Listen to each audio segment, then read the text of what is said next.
Now attach 4 hinges to the underside of the tray. Space them evenly so the weight is supported across the whole length.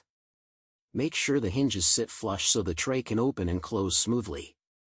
Once the hinges are mounted to the tray, attach the other side of the hinges to a 1x2 board. This 1x2 will serve as the fixed mounting strip. Keep everything square as you tighten the screws. When finished, the tray should lift from that 1x2 like a lid, and still sit flat when it is closed.